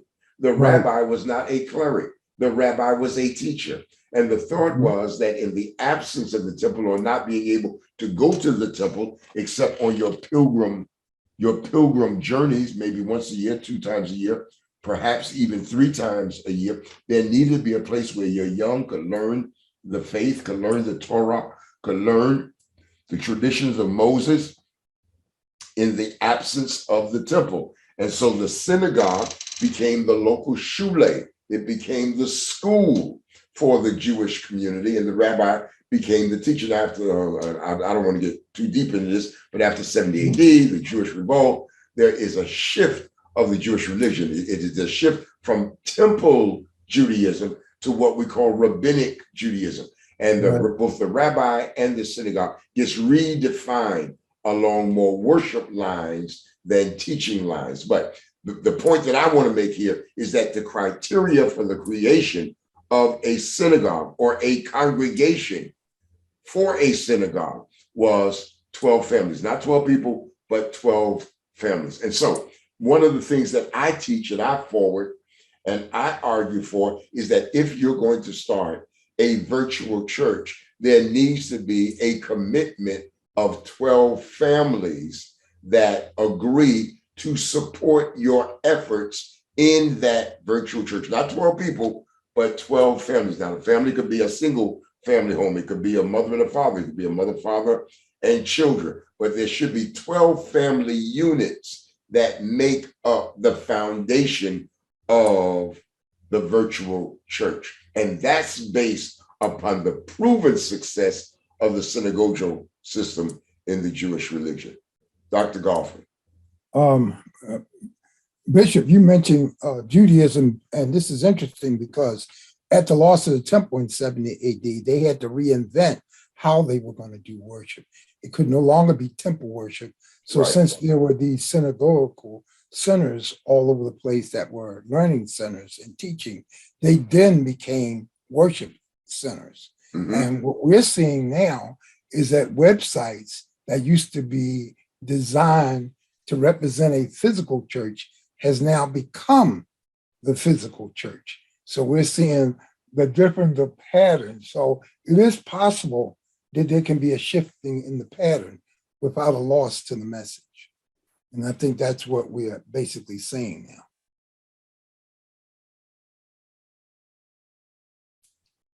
The distribution of your church over social media via YouTube, Roku, IP, TV stations, platforms like Daily Gospel Network, Facebook, all of these become avenues of distribution. Now, when it Right. comes to physical church, you have one location, you have one address. But Twitter, you have so many options that are available to you in this virtual space so that you're not locked. Get this, beloved, you are not locked to a single address in terms of the success and the momentum of your ministry. But your ministry and its momentum can be shared with YouTube, Roku, IPTV, Facebook, Twitter, and so many others. Dr. Right. Golfin.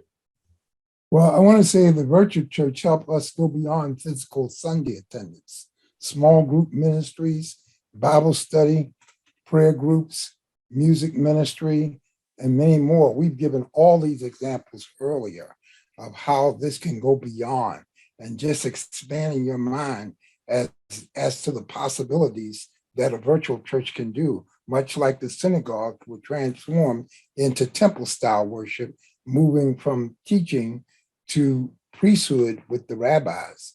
And so what we see virtually going on is a new era of pastoring churches, a new era of connecting people.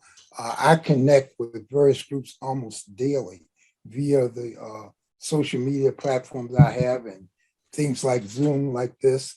I am talking to clerics all over the world, bishops in various parts of the country, where many times I used to have to get on a plane and go to Syria or South Africa or to South America. Now I can do those meetings 2 or 3 times a week over Zoom or on Skype or on free conference call. And so everybody seems to be digitally connected in most populated countries everywhere.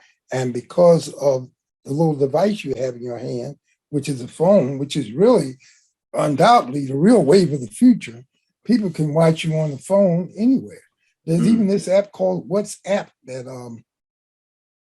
Facebook has bought, and you can do video and audio through WhatsApp.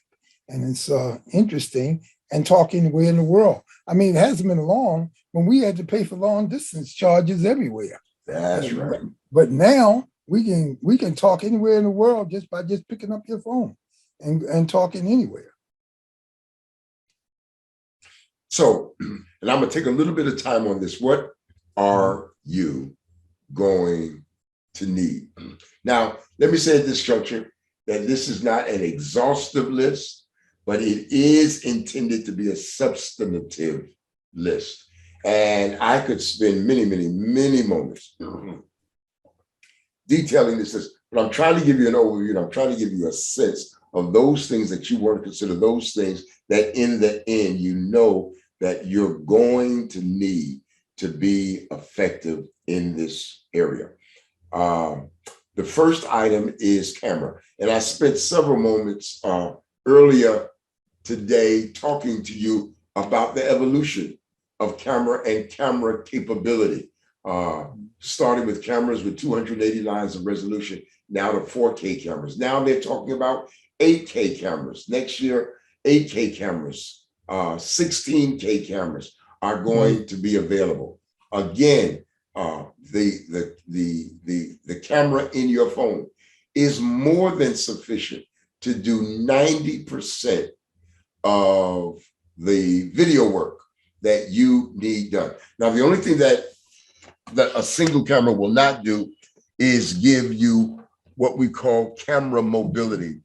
If you look at commercial television or network television, you will notice what they teach us in broadcast school is that the eye needs eye candy. And so we are taught, we are trained to give the viewer, to give the audience something different to look at between 12 seconds and 16 seconds. Between 12 and 16 seconds, there ought to be some shift, there ought to be some change on the screen in terms of what people are looking at. Now, if you have a camera set up in the back of the church and you have a wide view, it's very hard. You hear what I'm saying, beloved? It's very hard to hold the attention of your audience when you have a single dimensional shot of your worship experience. Just think about this. If you were sitting in that sanctuary, you're not restricted to just looking at the pulpit. Now, if the preacher is saying something and you're engaged in the worship service and he has captured your attention, then yes, you may sit there for 15, 20, 25 minutes and never move.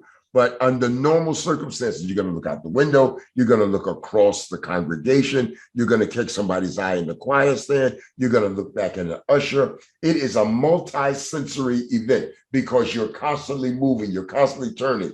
And that constant movement is what's giving you your assortment of views every 12 to 16 seconds. Well, when a person is consuming your ministry online, they don't have the ability to consider alternatives.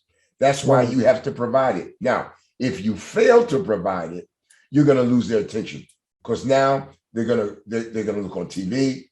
They're gonna start talking to who's in the room. They're gonna get on the telephone because we have produced a generation of people who not only have been able to master multi-sensory experiences, they have come to expect it. Let me say that again. They have come to expect it. So you can't do a single shot and expect to hold people's. Now, there are great preachers. I mean, Charles C.H. Spurgeon and George Whitefield. I mean, there have over time been great preachers who've been able to hold the attention of vast audiences over a period of time. But that's not the norm. That's the exception to the norm. So what I'm saying to you is that even if you get a high resolution camera, you want to flirt with the idea of using what is called virtual inputs. Let me just explain what that is very, very quickly. I can set up a camera, like a Mevo camera, and put it in front of me. But the high resolution of that camera allows me to segment a portion of what the camera sees, still maintain that high resolution, and switch to a different shot. So I might have one shot of me from head all the way down to my knees. Then I might have another shot of just my head and my shoulders. And then I might have a third shot, what's called an XCU, an extra close-up shot of just my head and barely my neck. And then I switch between those three shots every 16 to 20 seconds. So you'll see, I'm saying the same thing. I'm not changing the audio, but I am altering the video every 16 to 20 seconds. I go from an extra close-up to a wide shot, to a long shot, to a medium shot, and I bounce between those. Now, in my ministry, I augment that with PowerPoint because I use PowerPoint to a great degree. So a lot of that 12 to 20 second intervals that I'm looking to have is accomplished by bouncing back and forth between my camera shot and my PowerPoint slide at the time. But that's what I want. So again, you can go anywhere from your iPhone to your Android phone, all the way up to what used to be camcorders. You can go to a place like B&H Photo on 9th Avenue in New York City. They're online. and they will give you any number of high-powered 4K cameras. And I was just in B&H the other day, and I am amazed because just as quality cameras have come down to be $100, $200, $300, the cameras that used to be $15,000, you're able to get for $1,200 now. I mean, I'm talking about the Panasonics, the Sonys, the old Hitachis, the any number of brand names that have been used over the years. Those now you still can find $3,000, $5,000, $6,000 cameras. But what I'm saying is the quality output that you're looking for, you can find cameras in the $1,200 to $1,500 range that will do as good a job as that camera that you would spend $5,000 to $8,000 on before. Hosting service. This is a monthly fee that you need to be prepared how to encounter, because if your website is your church, you have to park that website somewhere. Expect to pay $19 to $25 on a monthly basis to maintain your website. Now, let me say another thing about hosting service. You want to have both. There's nothing wrong with being on Zoom. There's nothing wrong with being on Facebook. But the reality is Facebook, Zoom, YouTube are changing their rules all the time. So stuff that you could put on YouTube a year ago, you can't put on now because they're constantly changing their rules. Same thing with Facebook. By having a website that showcases your ministry, in addition to Zoom, in addition to YouTube, in addition to Facebook, gives you a stability that you're not going to find on those commercial platforms because they're always changing what you can and cannot do. Your website, there will be minimal change. So what you want to do, your optimum situation is to have a worship experience that's available on Facebook. That's good. But then make sure it's on your dedicated website, because you will be able to control your dedicated website and you will be able to offer more consistency. So look to spend $19 to $25 for hosting service. Now, storage is not as much a problem as it used to be. You can store your footage on places like YouTube, but I would prefer or suggest that you look at a platform like Vimeo, Vimeo, Vimeo, or a place like Stream Hoster. Both of these places where for just a few dollars a month, they will allow you enormous amounts of storage. Dropbox is another option that you may want to consider. And then here are the final 4 items that you need to bounce in your head. How much time, how much commitment, your staff, and then your team. This is not something that you, well, let me say it this way.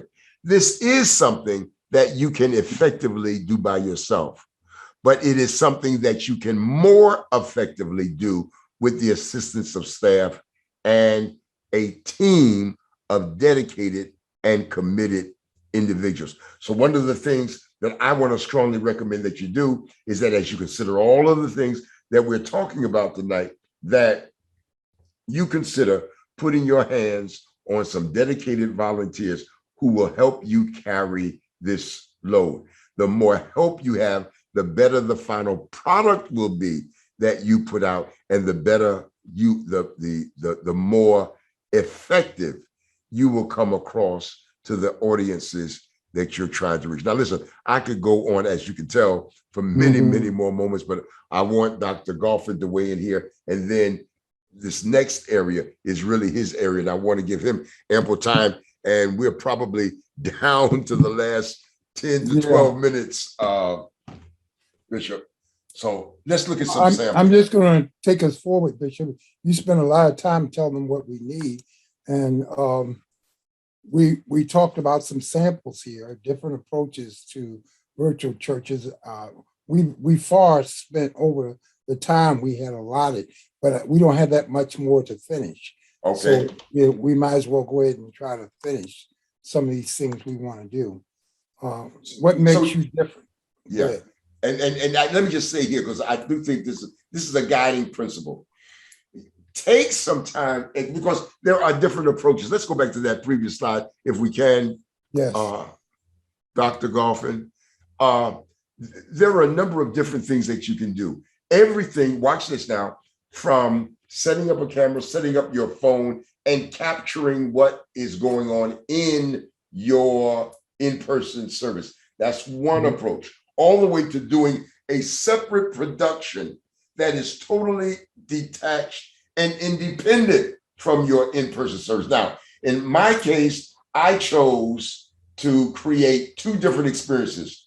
I have a production that I do that's available Sunday morning at 11 a.m. It repeats at 7 p.m.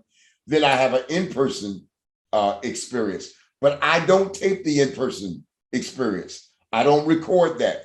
My idea is to get what we're doing in person, you got to come in person. So I have intentionally created a separation. As we go to the next slide, Dr. Golphin, here's what I want you to think about. I'm sorry. I went back instead of Yeah. Just one more. Yeah. There we go. Yeah. Right there. What makes you different? So I want you to take some time to look and see what other people are doing. Look and see what the church down the street is doing. Look and see what the church across town is doing. And then think about what can I do that is slightly different than what everybody else is doing. Because get this, beloved, if you do what everybody else is doing, you limit and diminish the number of people who are going to watch what you're doing because they can get what you're doing any and everywhere else. You want to be enough. You want to be unique enough and different enough so that in the mind of the potential viewer, they come to the conclusion, I've got to come here to get this because this ain't available nowhere else. That's why I use the music ministry. That's why I use the people in my church to do scripture prayers. That's why I use PowerPoint, because I'm trying to say to the people who consume my ministry online, I can only get this at Hollywood. Some other things that people are doing where, the camera's looking at the preacher and he's preaching for 45, I can get that. And I'm going to church hop, and depending upon how they sound on this particular Sunday, I'll decide who I'm going to watch. But think about what you can do, ever so slight, ever so nuanced, ever so subtle, that will make you different. I'll stop there. I talked about attention span and eye candy earlier, so we don't have to deal with that. Yeah, we don't have to spend a lot of time there. And again, who are you competing against? You're not competing against the church down the street. You're competing with the last thing that captured their attention on that screen. And that could be secular or that could be religious. Widen your view. You're not competing against other churches. You're competing against the broadcast world, the world of broadcasting. Right. Okay, right. We're in your hands.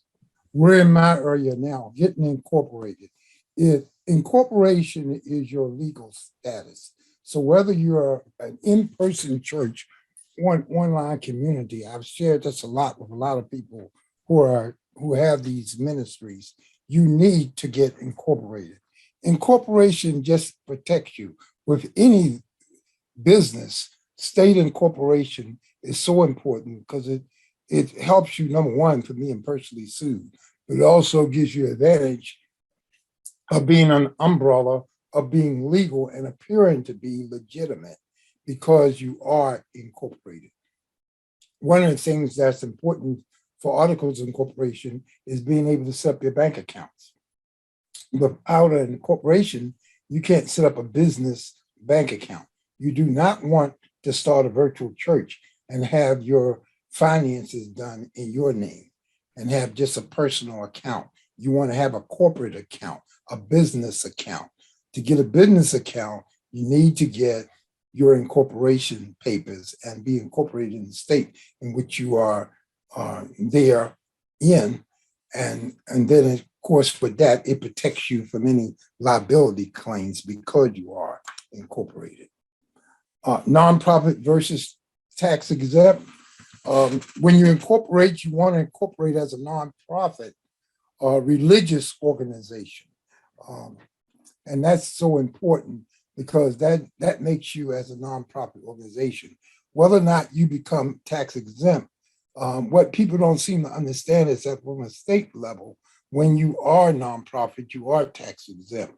On a federal level, it means the same thing, except that publication 517 in the IRS standards of looking at things look at you being tax exempt because you filed for your tax exempt status, i.e., your 501c3. And as a result, you don't have to be tax exempt according to the IRS, especially as a virtual church. What you need tax exempt status for is a lot of the benefits that you might need. Of course, donations that are given to you over a certain amount may need to be qualified as a tax exempt organization in order for those donations to be accepted. But overall, you can accept donations as a nonprofit organization. You do not have to file for a tax exempt status.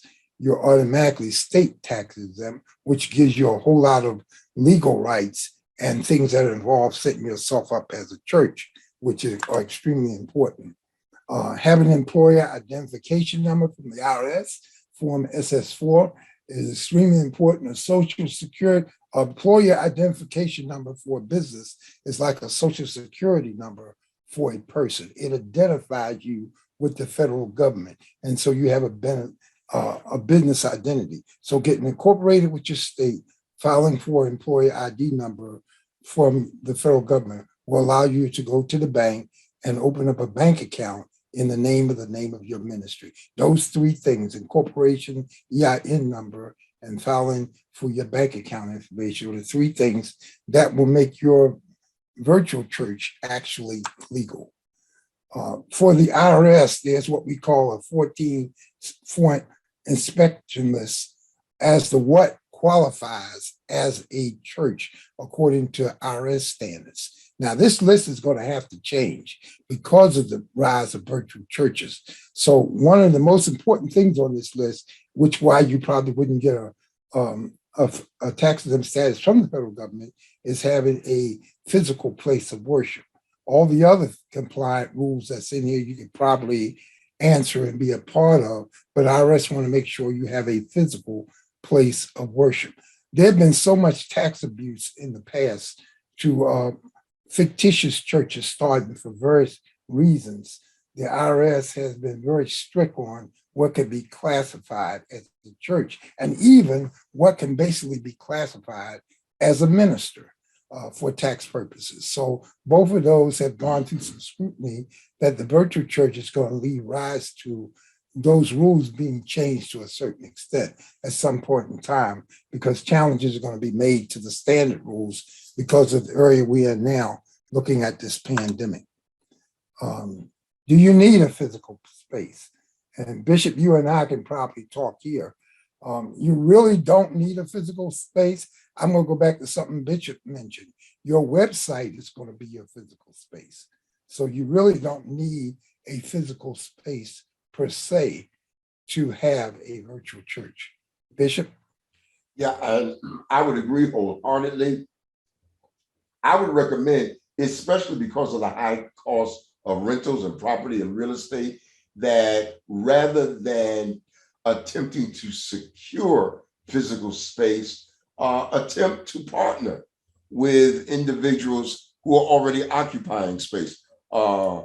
Dr. Golfin has an excellent situation there in North Carolina, and I could see churches taking advantage of that template and that they don't call it boiler room, but what is it? Incubator approach Right. to commercial space. That very well may be the remedy and solution that you want to consider. Mm-hmm. And that is true, because physical space is not really the option. It's going to be really your website that's going on. Online giving, collecting tithes and offering. Well, churches have been doing that long before the pandemic. And it's going to be very easy to set up on your website an online giving portal, either through PayPal, I don't recommend cash apps in your name. You can do cash apps in the name of your ministry. Of course, with both, you need to be incorporated and have your EIN number before you can set up an online giving app. Now, notice you only need incorporation and an EIN number in order to set up all this legal status, because technically the IRS cannot make you file as a 501c3. Although the option, there are advantages and disadvantages to having a 501c3, but you don't have to start out having one. And because they're into the physical location right now, you probably wouldn't qualify for one in terms of their standards, but one can be obtained at some later point. And so this idea of collecting tithes and offerings has been moving slowly over the last, I would say, 5 or 6 years. A lot of churches have turned to online giving, which has made it very easy for people to have been giving online anyway. I've gone to very few churches now that have offering baskets in the churches, even since we've come back through the pandemic. They just keep putting flashes up on the board telling people they can give off their cell phones, and they put up various giving options, and they don't even put the offering plate in front of the church. And that's a novel idea. So on your website, having a space for online giving is going to become very keen and very novel to what this whole thing is going to do. Bishop? So here are some other items considered. We'll go through this rather quickly. Well, There are, go ahead. one is how long does it take? Well, it doesn't take long at all. It probably takes an estimate of 90 to 120 days to set you up with a virtual church. Basically, you have about 2 weeks to get back your incorporation papers from the IRS. You can get your EIN number done in the same day. And you can go to the bank and open up your bank account in the same hour. So I would say between 90 to 120 days, you're all set up and ready to go, because you need your online giving apps and all the things that's involved with that. At a minimal cost, some of these things that would take to consider and get it going can be done very quickly. And here's one of our final slides. Is this real or a pipe dream? Listen, we have given you so much to think about. We've provided you with so much information. But here's, in the end, I want you to understand, this is not a pipe dream. This is Right. real. This is something that you certainly can put together and have up and going in a relatively short period of time. And so it's not a pipe dream. It is real. And it very well may be the answer to the prayer and the petition that you set before God as He has placed a tug and a call upon your life. That's right. Amen. So we're looking forward to this. That takes up just about all of our time. We thank you for yours. This has been our customized, tailored webinar on how to launch a virtual church. Both Dr. Goffin and I remain available. If you have any follow-up questions, you certainly can reach out to us. My phone number is 614-778-6028. 614-778-6028. Bishop, A as in Apple, C as in cat, L as in Larry. BishopACL@gmail is my email address. And my email address is drdmg@gmail.com. That's spelled out Dr. DOCTOR DMG@gmail.com. My website for my business is DMG, Dennis Miles Golfing, professional.com. You can go on that website and see all that we do, and we'll be able to have a consultant to consult you on how quickly you can set up your virtual church and get things rolling on a legal basis. Bishop Luter, we partner together. Bishop Luter will be able to help you with your website, developing the structure of your legal church. I'll be able to help you with the legal aspects of setting up the incorporation, setting up your online giving and your bank accounts and getting all those things together. So in a partnership standpoint, we have the answer for you to become a virtual pastor and have a virtual church with all of the tools you need necessary to operate legally in this environment that we now have. We've enjoyed our time, and we've enjoyed this time being with you. So thank you for being a part of what we're doing, and we look forward to doing even a part 2 to this. Bishop? Thank you for your time. Until next time, God loves you, we love you. Look forward to seeing you soon. Go in peace, joy, love, happiness. Why? Because the author of the same goes with you. Amen.